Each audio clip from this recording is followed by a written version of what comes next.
We're talking about forensic pathologist Dr. Werner Spitz. He says according to his autopsy done independently that Patrick Lyoya was shot in the back of the head. Now, what this means, it confirms, according to the attorneys representing Lyoya's family, what they already knew about the shooting, that the officer was on top of Lyoya and shot him in the back of the head while he was face down. There's no question what killed this young man. World-renowned forensic pathologist Dr. Werner Spitz, who at 95 years old did his secondary autopsy last weekend on Patrick Lyoya, determining he was shot in the back of the head, confirming early speculation based on video of the incident. There was no other injury from the top of the head to the big toe of the feet. No other injury besides this. Dr. Spitz has worked on cases like the assassination of President John F. Kennedy and the murder of John Benet Ramsey. Attorneys said at Tuesday's press conference these findings further show Lyoya was in a submissive, controlled position when he was shot by the Grand Rapids police officer. He knew, he was fully aware at one point that there's a gun being held to his head. Dr. Spitz was hired by high-profile civil rights attorney Benjamin Crump and local attorney Ben Johnson, who are representing the Lyoya family in a likely inevitable civil suit. I think a lot of that depends on the city of Grand Rapids.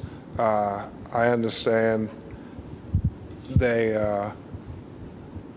say they want to do right by the family. What does that mean? We will find out. Lyoya's family is calling this an execution-style murder. Crump and Johnson say they don't have all of the evidence of what happened to call it that yet. But they're questioning why Lyoya was pulled over in the first place and if racial profiling played a role, and why the officer's body camera shut off before that fatal shot when the off button needs to be held down for 3 seconds. Tell me how, in a struggle, while he's on top of our client is face down on the ground, that body cam can be depressed right on that one spot for 3 seconds. So much of what happens next in this case hinges on the investigation being independently done by Michigan State Police. We talked to a spokesperson with MSP earlier today. They say they don't put a timeline on these investigations, and once it's complete, it will be handed over to the Kent County prosecutor.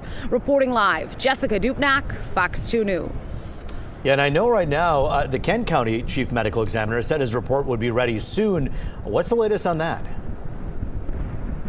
Still has not been released quite yet. It's a reminder, though, that this information released today was from an independent autopsy that was actually done days later after Patrick had passed away at the funeral home. The other autopsy conducted by the Kent County Medical Examiner, that will include a toxicology report in addition to some other findings. Now, we don't know exactly when it will be released, but as you said, Roop, hopefully soon.